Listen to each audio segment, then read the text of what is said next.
그런 원인을 제공하게 되는데요. 이 시기에 사실은 인간의 시기의 객관적 우위에 설진 핵심 구조로서 전국적 공동체인 근처를 구축해야 되는데 이거를 하지 못하게 된 구체적인 원인이 왜 이랬을까를 분석합니다. 핵심 요인으로는 민주노총 기본운동 방식의 한계, 그 다음에 그 당시에 민주노총 지도부의 타협적인 태도, 그리고 교란 요인으로 특히 작용한 민주노총 노계의 참가, 이 세 부분에 대한 제기를 하고 있습니다. 특히 이제 민주노총 기본운동 방식의 한계라는 것은 대중투쟁과 정치투쟁을 분리시켜서 대중투쟁을 산업업종 영향하고 그다음에 민주노총은 정치적 대응을 한다.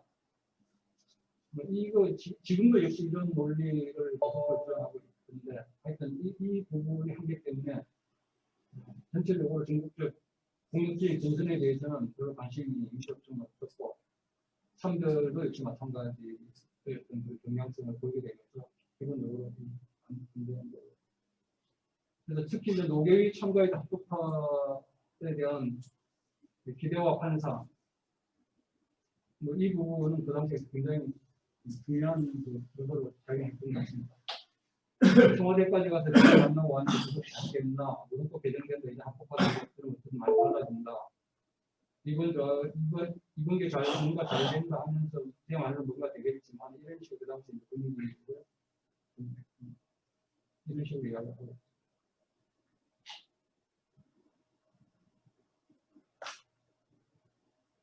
그리고 이제 사장에서 산업업종 능력 중심주의 한계. 아까 이제 정부의 연계투쟁보다 자기의 있는 조직구조과 정화를 우선시하면서 결국에는 이것이 갖고 있는 한계. 산업업종 영역이 움직이지 않으면 실질적으로 아무런 투쟁이 불가능한 그런 민주노총의 한계를 그 당시에도 보이고 있었고, 그 다음에 이제 민주노총 조직 노선의 한계. 결국에는 민담 트노 산업업종이 정치 및 특수한 지역본부로 분리시킨 기본 방침 교육 지역 투쟁 노선의 혼란을 가져와서 실질적으로 상반기 투쟁이 끝나고 난 이후에 지역본부에서는 지금 3별 지구 자체도 지금 영향이 안 되는데 그거를 분리시켜가지고 그 애들 보고 3별을 보고 민담 책임지라면 책임이 가능하겠냐? 실질적으로 진행되는 과정에 전부 다 이제 민주노총의 모든 사정이 지어지게 되는데 그런 면에서 이제 상반기 투쟁의 지역본부 강화를 위한 구조개혁 요구가 지역본부부터 일부 농성으로 대출해서 산업업종 능력과 지역본부는 주축과 보조축이 아니라 시비가 날대로 상호 긴밀하게 결합해야 한다고 주장하면서 사실은 이제 지역본부도 대의원을 배정하고 결정권도 주고 이런 식으로 서로 이제 공공한 관계 속에서 결합해서 사업을 해나가기 위해 일정한 영향이 형성될 때까지.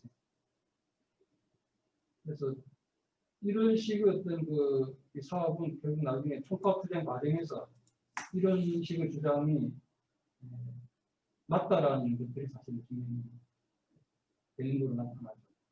그리고 지역의 이제 총파업투쟁이라는 것이 사실은 산별과 지역이 서로 결합해서 이루어질 때 기본적으로 가능하다라는 부분을 보여줬다고. 그 다음에 5장과 6장에서는 노동법 개정 총파업 투쟁 부당 5단 핵심 산업업종 연맹과 지역본부 민주노총 중앙을 중심으로 총파업 투쟁 준비 과정하고 총파업 투쟁 전 과정을 총노동과 총자원 간의 충돌 대결 투쟁이라는 관점에서 구체적으로 분석하고 있습니다. 그래서 준비하는 과정에서는 기본적으로 노무의 참가를 둘러싼 투쟁파 합의파의 대립이 사실상 가장 핵심적인 내용이었습니다. 그렇기 때문에 민주노총이 거의 투쟁 준비를 제대로 하지 못하죠. 합의파 일찍부터 민주노총 합법화를 위해 정의해고제를 양보한다고 주장했었고 민주노총 주도부는 노계의 타협 가능성을 기대하면서 총파업 투쟁 준비보다는 노계와 협상이 수준합니다. 반면에 이제 핵심 5개 산업업종의 지역본부들은 중앙의 이러한 타협적 노선에 대해서 어쨌든 이거는 총파업할 수밖에 없다라는 생각을 가지고 일정하게 준비를 계속 해들어갔고 실질적으로 이것 때문에 뒤통수 날치기 놓고 통과되고 난 다음에 지도부들은 전진공을 하고 있었음에도 불구하고 실질적인 통과 투쟁이 이루어진 것은 바로 이와 같은 준비 작업들이 지도부와는 상관없이 이루어지고 있었기 때문에 가능했다고 봅니다.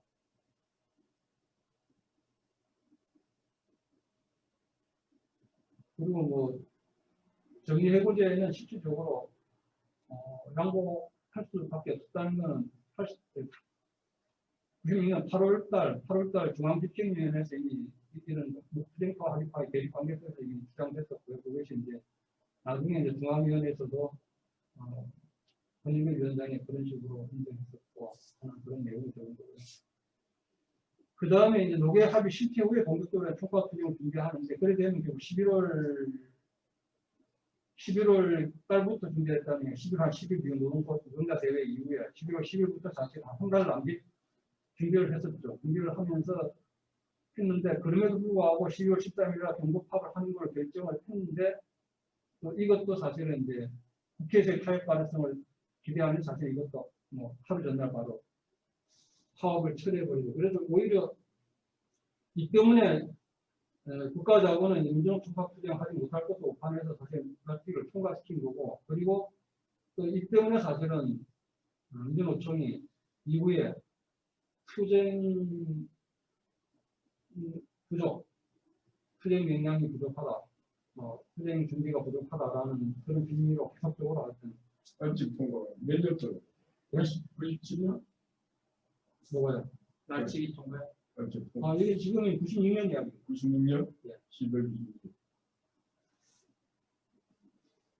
그래서 이게 12월 13일 경고 파업을 처리하면서 사실은 이거를 보고 사실 실제로 사람들이 쭉 의지를 끌고 왔는데 이것 때문에 사실은 그동안 지도부에 대한 불신과 결집된 투쟁 동력이 끝까지 떨어져 버리고 뭐 손을 놓고 있다가 갑자기 그라치기 통과되면서 뒤통수 맞으니까 국제를 끌어모아서 한 며칠 싸움했는데 실제로 진행된 과정은 그 며칠 정도밖에 안 됐고 이후에는 사실상 전쟁노동하는 그런 형태로 끌려다니게 되는 결정적인 원인을 제공하게 됩니다. 12월 14일에 경고파업 처리가. 그래서 이제 강인상 한국통일위원장 같은 경우에는 총파업을 유도한 것은 잘못이었다라고 한국노총은 공식적으로 평가를 하고 파업 유도가 조합원의 뜻과는 거리가 먼 조치였음을 자기들이 공식 회의에서 시인을 합니다. 그리고 그 한국통 자료에도 잘못됐다는 것을 인정하는 그 내용이 나오고 이에 반해서 민주노총은 총파업 유고 결정을 연내 날치 강의 비밀을 드리고 총파업의 명물 축제할 수 있는 계기가 되었다라면서 오히려 거꾸로 긍정적으로 평가하는 정반대의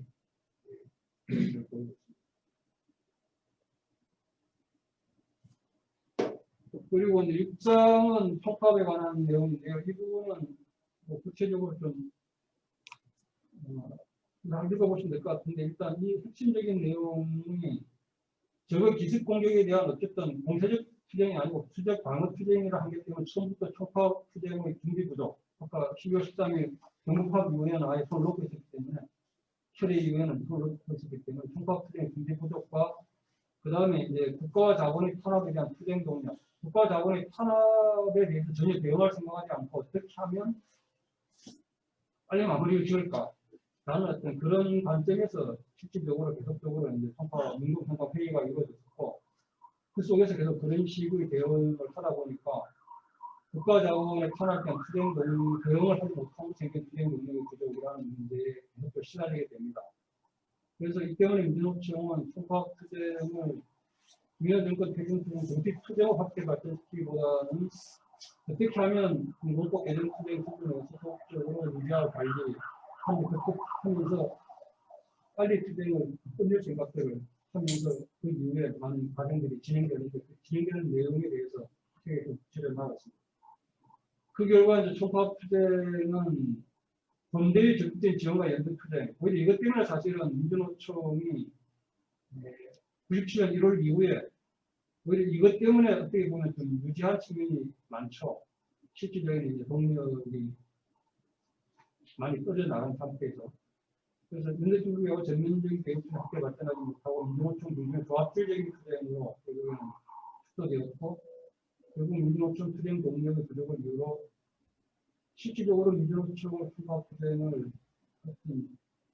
장기간 유지하게 해주었던 전 계급 계층의 어떤 그 특정 연대 투쟁, 공대위와 아무 상의도 없이 그리고 조합원에 대한 조합원과의 어떤 토론이나 그런 것 없이 그런 총파 투쟁 갑자기 중단어렸고 이때 이렇게 되자 전 사회적으로 확산되어 정치적 계급 투쟁 또한 그렇게 민감되면서 농업 계급으로서 백화지역 관계에 있었고는 정부 부처 정당도 자원 너무 가게 되고 이런 그 표배적인 어떤 그런 총파 중단이었기 때문에 그 이후에 국가와 자본이 그런 탄압에 대응하지 못하면서 현장 투쟁 경계도 약화되어갔고 총파 투쟁은 몇 차례에 걸쳐서 계속 연기하다가 그걸 한번 계속 투쟁이 되지 못하고 하게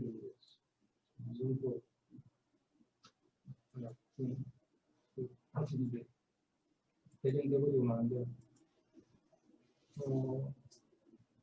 이렇게 갑자기 총파 투쟁을 중단하게 된 과정에는 실질적으로 이제 미국의 어떤 압력과 이에 따른 분주한 투쟁을 중심으로 한 어떤 중대 세력들이 작용하면서 실질적으로 이제 진행되는 그런 정황들에 대해서 좀 언급을 했습니다. 이 부분도 이제 좀 더 이제 앞으로 보완되어졌습니다. 그리고 7장은 결국에는 이제 총파 이후에 불리하게 변화된 세력 관계 속에서 이제 민주노총이 97년의 상반기 투쟁과 하반기 대통령 선거 운동에 어떻게 대응해 나가는지를 분석한 내용입니다. 그런데 이제 이때는 이미 민주노총 자체가 하반기 대통령 선거에 어떻게 대응할 건가 중심으로 사실은 모든 관심들이 가 있었기 때문에 그 당시 총파 투쟁 후유증 때문에 사실은 총파 투쟁 연장선에서 전국적 공동투쟁 우선 구축해서 국가 자본의 문제에 대응해야 한다라는 전체 조합원들의 강력한 요구, 이구동성으로 그 당시 연맹이나 지역본부나 뭐 조합원들 다 정말 당연한 어떤 그런 요구였기 때문에 이런 속에서 불구하고 사실은 강연 투쟁이 민탄 전선의 강화보다 대통령 선거에 모든 관심과 영향을 그쪽으로 가게 됩니다. 그래서 여기에 제가 구체적으로 좀 적어놨긴 했는데 투쟁본부 대표자 회의는 민탄 투쟁 관련된 중요한 회의들이 대부분 정적수 위달로 이내 전부 다 무산되거나 중앙위원회에서 투쟁 계획을 논의할 때도 거의 반 이상의 중앙위원들이 졸거나 프로젝트 그쪽을 참가하지 않는 등 투쟁에 무관심한 모습을 보이고 있습니다. 그래서 심지어는 이제 권영길 위원장 같은 경우에는 회의 진행하다가 3분 이상 졸고있다는 식으로 언급할 정도로 그랬어요. 이렇게 하다가 이제 대선 방침과 관련된 토로 들어가면 또 뭐 헌법하자 해가지고 거의 뭐 모든 회의 시간을 그쪽에 중심적으로 됐는데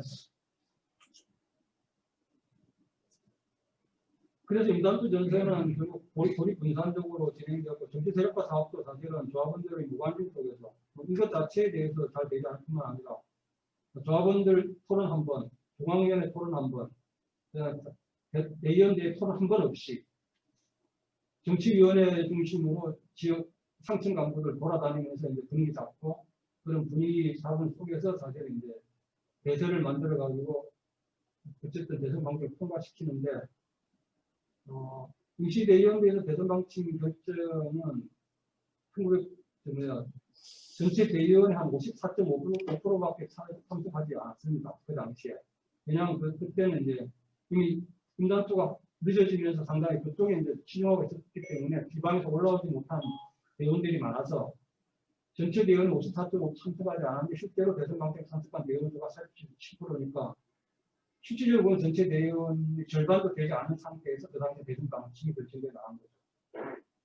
그래서 그러다 보니까 결국 민주노총은 상반기 투쟁에서 총파 투쟁, 약하게 조직력과 투쟁력을 회복해야 이 힘을 크게 해서 대통령 선거 투쟁을 하든 뭐 하반기 총파 투쟁을 하든 이렇게 해야 되는데 결국 이 부분으로 총파 후유증 때문에 약화된 부분이 더욱더 약화되는 식으로 되면서 하반기에는 총파업이라는 말 조차를 끄집어내지 못할 정도로 뭐 그런 총파 자체를 결정하지 못할 정도로 거의 뭐 무력화됐고 이런 상황에서 사실은 IMF가 터지면서 IMF 자체에 제대로 대응할 수 없는 그런 한계를 기본적으로 갖게 됩니다. 그래서 대전 추정은 조합원들의 조직 토론도 토론과 대중적 공감대에서 진행되지 못했기 때문에 조합원들의 광범위한 참여를 꾸준히 그 결과 민주당 조합원 30%도 전년도 위원장 투표하지 않은 결과로 보고되었습니다. 그 당시 민주노총 조합원이 한 45만 명 내지 한 50만 명인데 민주노총 조합원 투표가 한 15만 명 정도를 지금 보고 있거든요. 15만 명으로 그 당시에 이제 산출을 하는데 그래 되면 그래도 조합원의 30% 또 투표하지 않았다는 이야기고 조합원 가족까지 포함한다면 뭐 그보다 더 적게 됐다라고 볼 수 있습니다. 그리고 정치 실천자 사업을 중요하게 생각을 했음에도 불구하고 실질적으로 노동자들을 정치활동 주체를 수립해 관련된 실천 사업보다는 선거 중심의 정치 세파가 되면서 정치 실천자 사업은 선거 기금 조성 차원의 문제 정도로 시도되어 버립니다. 그래서 책에도 나오지만 정치 실천 사업에 대한 각 지역의 평가들을 보면 여기는 돈 모으는 거 이상 아무런 내용이 없다. 라는 식으로 노골적으로 평가하고 있습니다.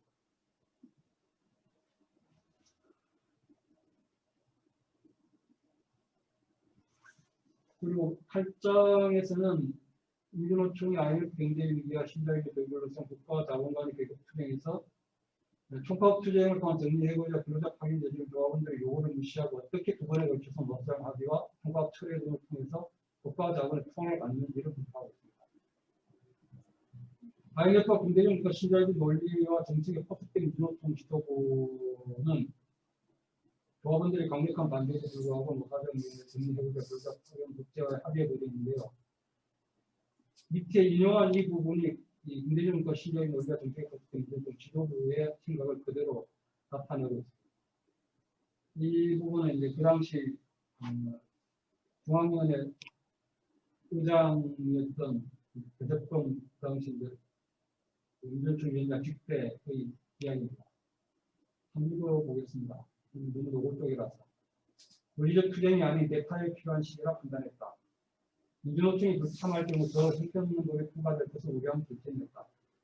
여기에 따라 정부가 이야기한 것과 비슷할 수도 있다. 그러나 IMF 등 여러 관계자들을 만나보니까 노사정 대타협이 국제 신인도 회복과 나라를 살리는 데 도움이 된다고 믿었다. 부당노동행위 근절 문제는 국민의 직과 노동자가 확실한 의지를 갖고 있다. 당선자가 이번 노사정 협의를 계기로 민주노총에서 추천한 사람들 중에서 노동부 장관으로 앉히고 문제를 해결해 나갈 수도 있겠다는 생각이 들었다.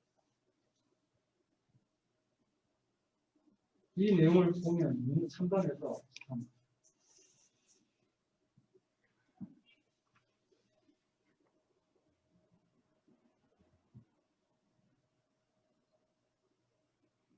그리고 이제 1998년 2월부터 개천 대의원대에서 노사정 합의 부결되고 결국에는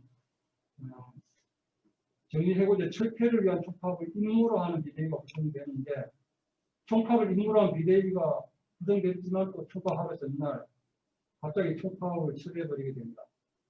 그래서 이걸로 사실은 앞부분에 노사정 합의의 뭐 집권조회나 이 부분 합의한 부분에 대해서는 그래도 이제 대의원대나 이런 걸 통해서 엎을 정도의 조합원들의 이제 기계도 있고 뭔가 그런 의지도 있었는데 또다시 한번 구성점을 빠져버리니까 이때부터는 이제 거의 뭐 지도부에 대한 불신은 심각할 수밖에 없고 또 투쟁 의지도 완전히 꺾여버려가지고 이때는 다시 이거를 바꾸자 이런 생각조차도 없을 정도로 완전히 의욕 상실하고 냉소가 안을 보이게 됩니다. 그래서 오히려 이 두 번의 과정에서는 오히려 저는 비대위 총파 철회 이 부분이 훨씬 더 중요하게 평가돼야 되는 부분인데 불구하고 이 부분에 대해서는 끝까지 별로 평가를 하고 있지 않습니다.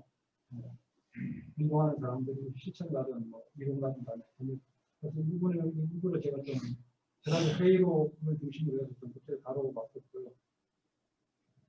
그래서 민주노총 지도부는 오히려 자신들의 과오를 포함한 민주노총 전반적인 문제에 제대로 평가 성찰하지 않고 그 비대위 집행부 비대위에 대한 평가를 하자라고 이야기했음에도 불구하고 그거를 다음 집행부로 넘겨버리고 오히려 이제 빨리 민주노총의 위기를 봉합해야 된다라는 그런 그 명분 속에 산업업종 연맹 대표단의 담합을 통해 단일 후보를 내세워서 새로운 집행부를 구성함으로써 자신들의 세권을 유지하려고 하게 됩니다. 그러나 이에 대해서 조합원들의 건강 불신과 대의원들의 거기에 대해서 반대하면서 그 당시 이제 듣보잡이라고 이야기하는 이제 이가병 위원장으로 출마해서 선별위원장 전체 세력과 그런 이가병 완전히 이제 듣보잡 한 명이 붙어가지고 결국에는 선별 전체가 필요한 그런 결과를 가져오게 됩니다. 그런 이변을 사실은 가져오게 됩니다. 그건 그만큼 이제 주체 조합원들이 현 지배체제에 대해서 지도부에 대해서 엄청난 반감을 가지고 있었다라는 걸 반증하는 것입니다. 그렇지만 이제 새로운 집행부 또한 산업적 인의 과도력 지배체제란 민주노총 조직부에서 기인하는 기본적 한계로 벗어날 수는 없었고 이러한 한계는 지금까지도 민주노총은 계속하고 있습니다. 이 부분은 이가병 전 위원장이 쓴 길을 못 나가지 않다?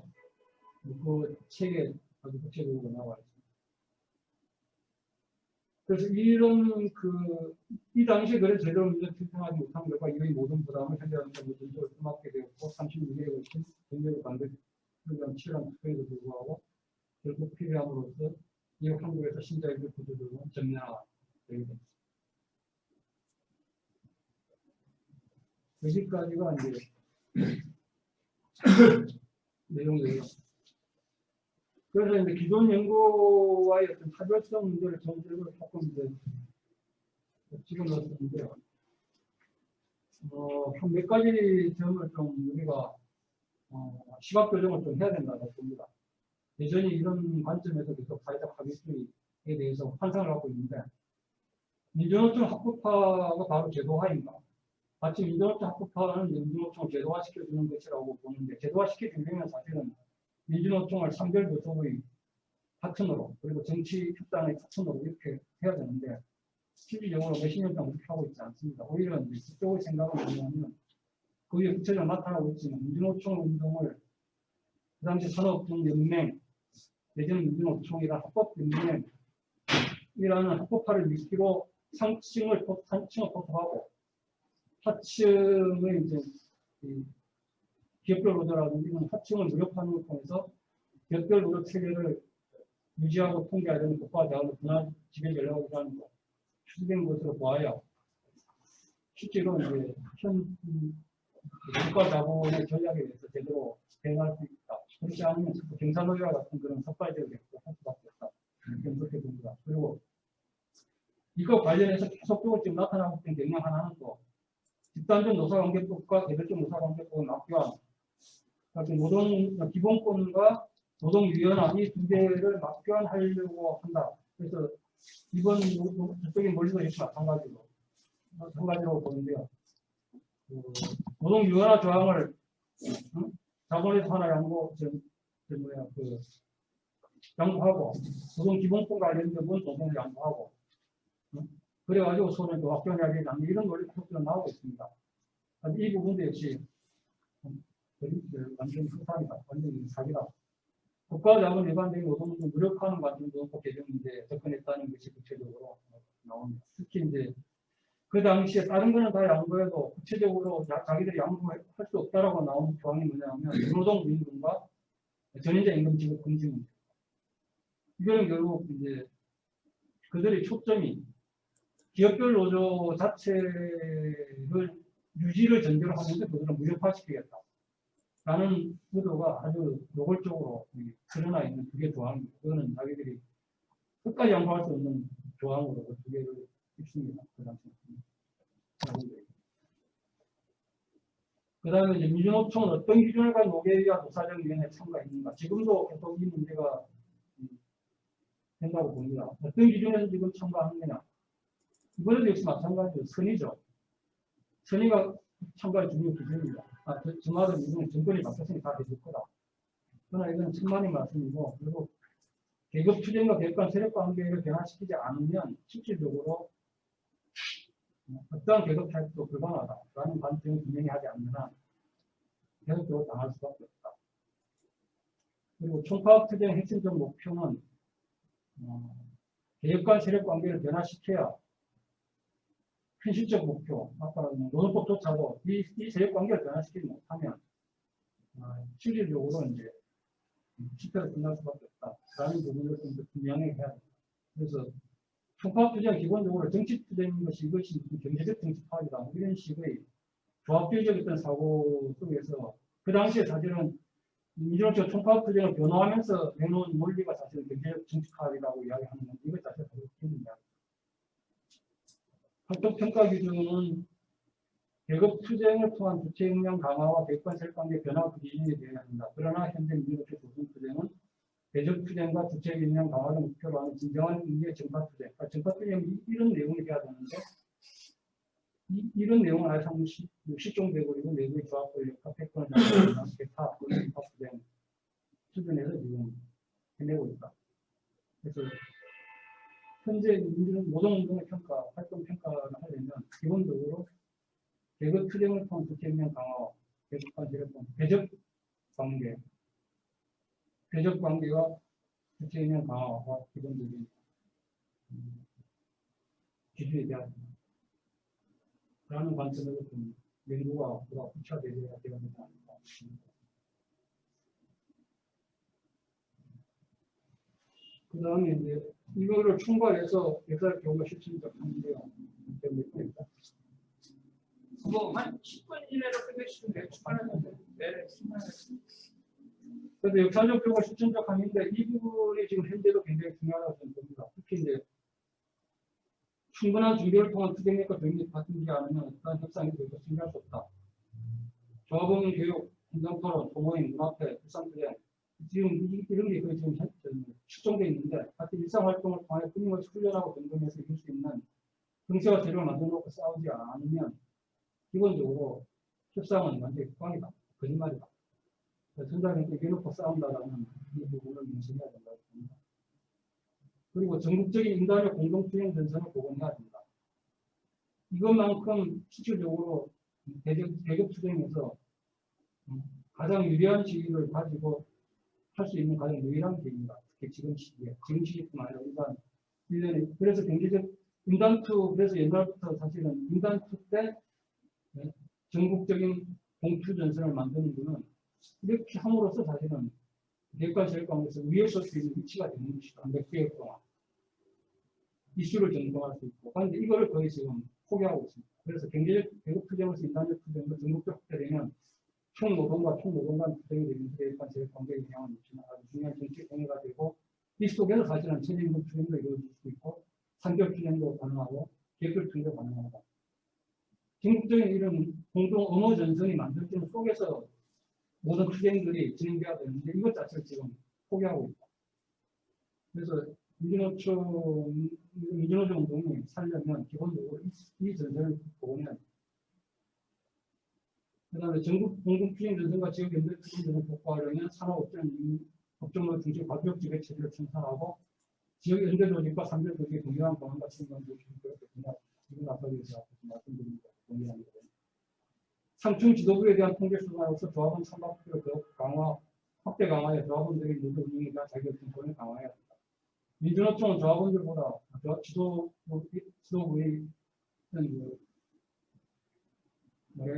수준이 떨어진다고 봅니다. 그래서 지도부에 대한 어떤 조합원들의 자기결정권을 강화해야 합니다. 그래서 이제 특히 경사의 참여 같은 경우에도 이번에 차라리 조합원 투표를 해가지고 결정했으면 좀 더 다른 결과가 나왔을 수도 있겠다. 경사의 참여부터 의제 협상안 합의안까지 조합원 참여를 결정한다면 자본과 아무도 이익을 제기할 수 없고 자본과 정권도 시대를 결정 못할 거다. 그런데 이 결정이 아니고 자꾸 대의원 결정, 지도부 결정을 하니까 어떤 결정을 하더라도 여기에 대해서는 아무도 응답하지 못합니다. 우선 투쟁 원칙, 어떻게 이건 앞에 이야기한 것 같습니다. 어떻게 개혁 투쟁을 통해서 대까지 활동화시킬 것인가. 이 관점에서 높은 투쟁이 진행돼야 됩니다. 그리고 이 부분이 어떻게 보면 민주노총이 지금과 같은 문제가 발생한 핵심적인 분야가 봅니다. 자신들의 투쟁 활동에 대해서 아무런 평가도 책임도 지지 않는 조직의 발전이 있었으며 어디 수평화 있었습니다. 제가 살펴본 그 기간 동안에는 민주노총의 공식적인 평가사가 아무것도 없습니다. 자기 투쟁 활동에 대해서. 민주에 대한 평가도 없고, 총파투쟁에 대한 평가도 없고, 그 다음에 대선 투쟁에 대한 평가도 없고, 공식적인 평가사 하나도 없습니다. 그러니까 이런 식의 어떤 자세를 갖고 있기 때문에, 민주노총 자신들의 투쟁 활동에 대한 공식적인 평가 이해에다가 책임을 지는 자세 한 번도 보여준 적이 없다. 오히려 조합원들의 불신을 받았음에도 불구하고 반성과 성찰하는 법과를 다시 인원 정리에 출발하는 어떤 태권도의 권력제한테 보고가 일반화되어 있고, 아까 전에 그 비대위 파업 이후에도 이게 집행부 선거하는 과정에서도 불신임 받아 사퇴한 부분에 또다시 큰보다 또 임원 선거에 출마하는 식으로 그렇게 하는 그래서 아예 처음 출발부터 그런 모습들을 보이면서 이후에 민주노총을 일반화되는 그런 조각을 가지고 있습니다.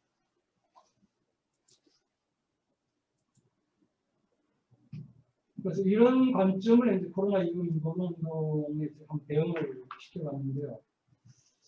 이거를 뭐 이야기하고 일단 이 부분은 나중에 뭐 원래 이 내용은 코로나 이후 대응을 위한 교육 연구자 연대회 쪽에서 제가 발표했던 내용 중에서 일부를 따온 겁니다. 그거 좀 구체적으로 좀 읽어보시면 되는데 핵심적인 내용은 이렇습니다. 일단 앞부분에 따른 전제들이 있는데 민주노총 운동 현 상황에 대해서 딱 설명을 하고요. 그 다음에 이제 이런 그 현 상황 속에서 투쟁의 기본 방향을 어떻게 잡을 거냐. 단기적으로는 뭐 생계대책 중심으로 하지만 중장기적으로는 결국에는 신자유주의 재벌 체제에 맞춰서 이 기반을 타격을 약화시킬 수 있는 방향으로 좀 집중해야 되지 않느냐.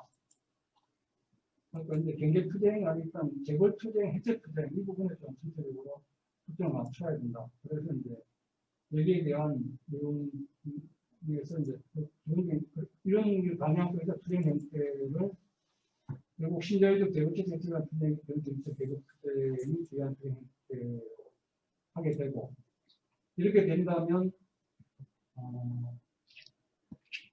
산업별이나 기업별 투쟁이 중심이 되는 것이 아니라 지역 정책 투쟁과 정치적인 정책 투쟁이 결합되는 형태가 이제 주요 투쟁 형태가 되면서 산업별 투쟁이나 기업별 투쟁은 지역적 전국적 정책 과정에서 보도적으로 결합하는 경제 투쟁의 형태로 이제 보도적으로 될 것이다.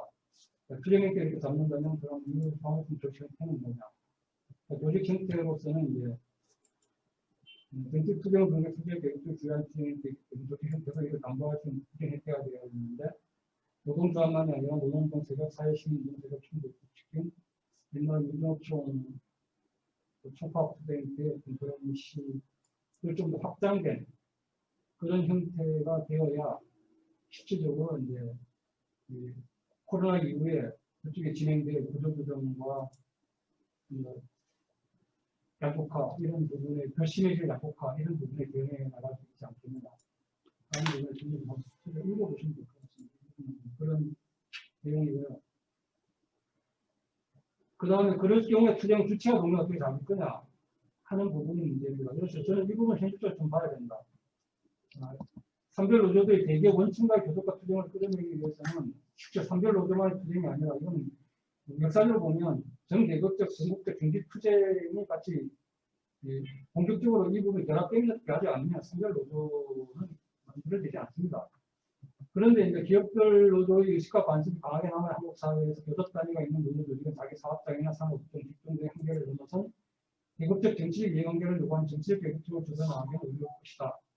이들은 코로나 이후 경제 위기가 갈수록 심각해지고 대기업 정규직과 조직대 비중 노동자들을 대상으로 한 구조조정 공세가 자기 발등에 불이 떨어져야 그때 비로소 방어적 수준에서 투쟁에 나설 것으로 예상됩니다. 그리고 가능한 국가 자본은 한 5년 내지 10년 정도에 거쳐가지고 자연 감원만 해버리면 굳이 구조조정의 피를 흘리지 않더라도 소나기로 피해갈 수 있기 때문에 특별한 경우가 아니면 현대자동차 이런 데서 크게 문제를 크게 고정하지 않고 그냥 사용하면 되는 대로 1년에 몇천 명씩 가면 마음대로 그냥 보면 되니까.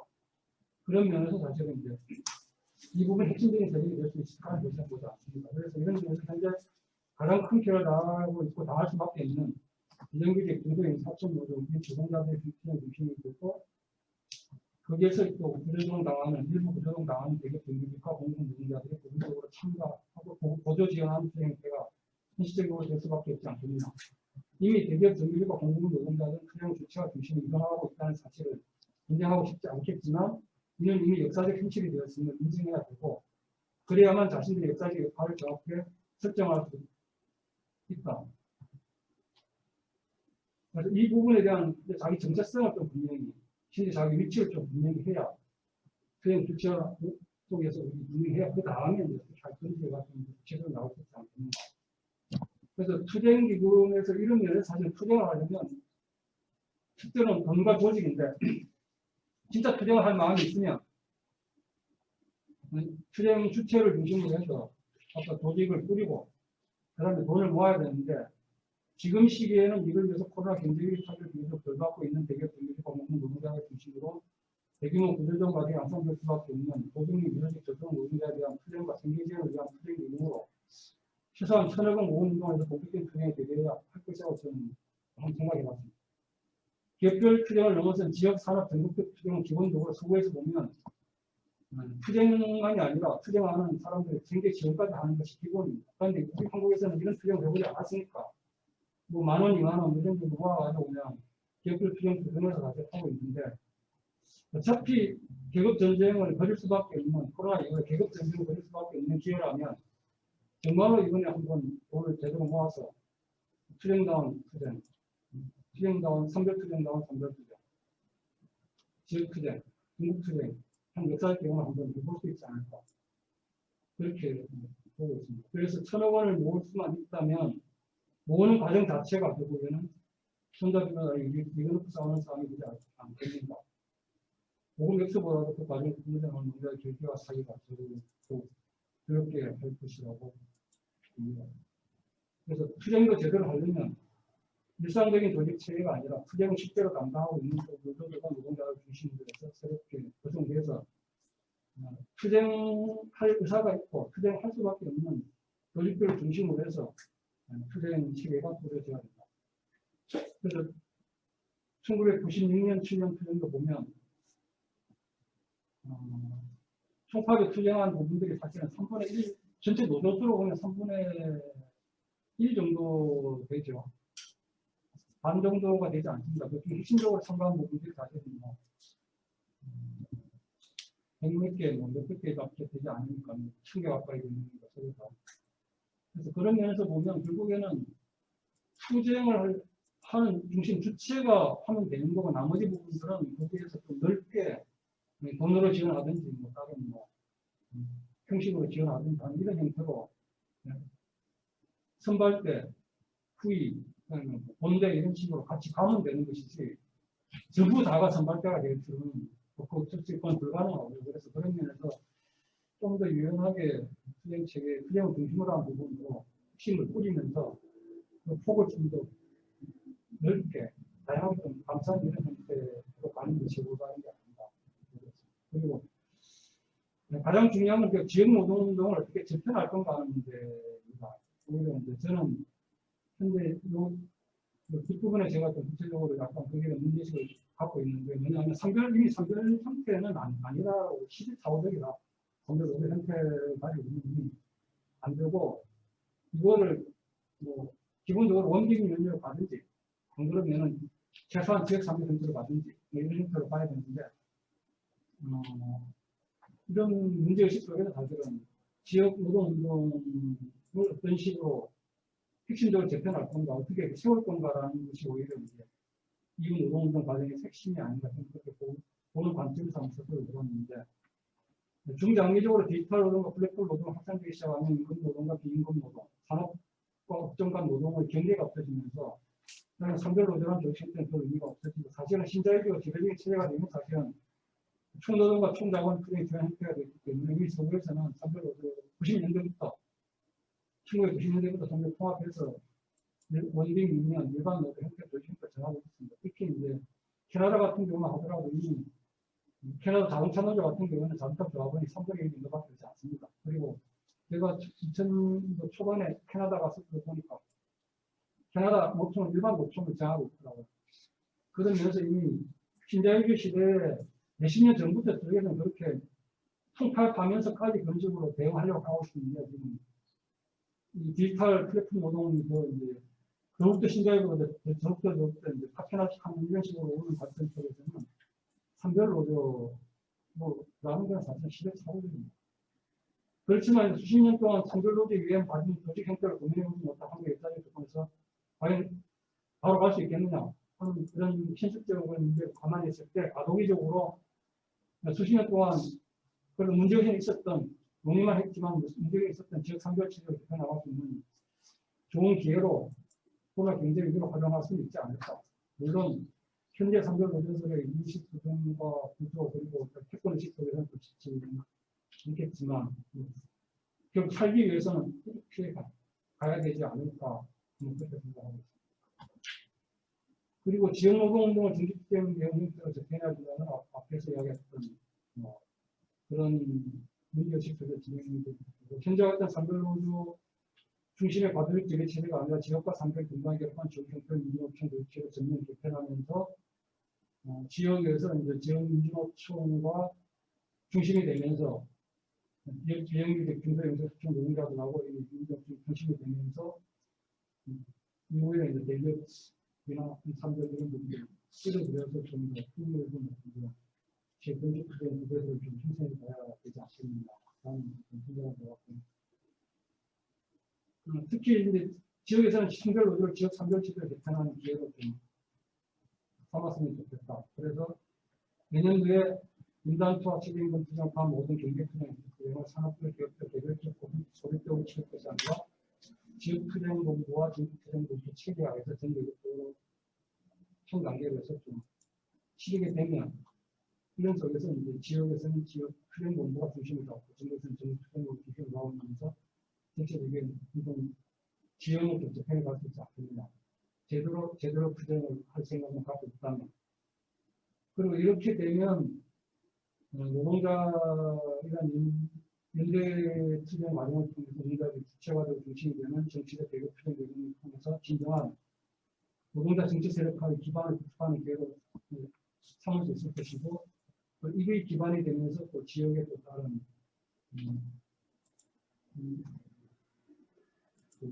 개국 계층들의 정치의식과 세력을 넓혀내면서 양식주의적인 도시학교의 강화를 통해서 대중주체의 지역 정치운동으로 발전시켜 나갈 수 있지 않겠느냐 그런 생각을 해봤습니다.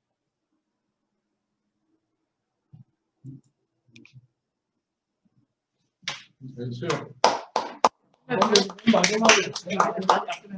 맨 마지막에 한 장만 이야기합니다. 근데 안 돼요? 잘할 것 하나 같아요. 있겠습니다.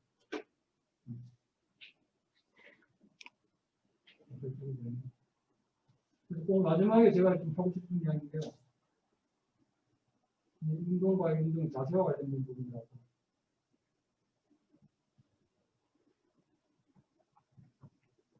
그러니까 상황이 어려울수록 사실 노동운동은 더욱 대중 속으로 깊이 들어가서 그동안 밀착하는 사업을 벌여야 되는 게 사실은 이게 노동자 교과서에 나오는 내용입니다. 그래서 이번에 이제 발제하면서 1946년 정도 발표된 그 정평의 노동자 교정이라는 책을 보면 실질적으로 이제 이런 내용으로 이야기하고 있습니다. 노동운동 대중사로 가장 기본적 보편적인 활동이 노동공제, 그 당시 노동공제사업 중심, 노동공제사업과 교통조합사업 등을 지금 시기에 민주노총, 특히 지역본부가 이 부분 주체가 될 수밖에 없는데 적극적으로 벌여야 한다고 봅니다. 왜 민주노총이 지금까지 조직사업을 한다고 하면서 그 많은 자원을 가지고 일반 대중과 가장 밀접하게 접촉할 수 있는 이 사업들을 방치했는지 이해가지 않습니다. 특히 재난 시기의 생계를 위해서 금융지원이 가장 처치가인데 현재 금융 시스템에서는 저소득 노동자의 경우 금융기관은 접근조차 불가능합니다. 이런 점이 현재 저소득 노동자들 가장 실질하게 이루어지는 금융지원을 위한 협력활동과 노동공제 같은 노동자 금융지원 사업에 시급하게 결필 필요가 있고 이와 같은 다양한 노동 공개사업, 협동조합 사업을 통해서 저소득 노동자 식으로 이루어질 수밖에 없다는 의미로 지역도시 학교 활동을 굉장히 중요한 고리로 작용할 수 있다고 봅니다. 그래서 노동운동이 지금 뭐 인터넷총으로 결집되면 5% 되지 않는데 왜 나머지 조직화 얘기하는 90% 넘어가는 이 부분들을 방치하고 있는지 노동조합이 아니면 할 수 없나요? 그래서 참 이 부분은 너무 깝깝하고 이런 면에서 과연 현재 한국 민주노동이 무엇을 생각하고 있는지 이를 그대로 보여주고 있다고 봅니다. 그래서 이제 맨 마지막으로 저는 이 자체가 현재 우리한테 가장 중요하다. 제가 읽겠습니다. 운동에는 왕도가 없다. 운동선수들이 실험에 빠질 때 반드시 도움이 있다.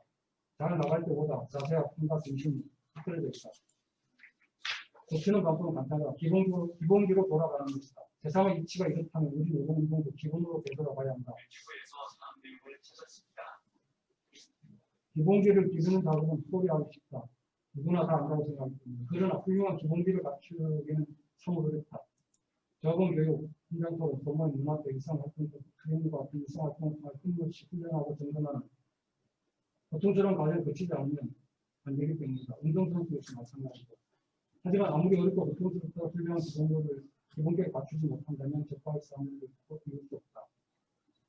반면에 힘들어 진짜 한국 노동의 기본기가 흐트러지는 중간적인 문제가 노동운동을 이루어되어 있지만 이제부터라도 기본기를 갖추어 선생님들을 단결하여 자본과 정권의 병이 나오는 지을 수 있다. 그래서 이런 기본기를 갖추는 것이 어떻게 하겠다는 제 세계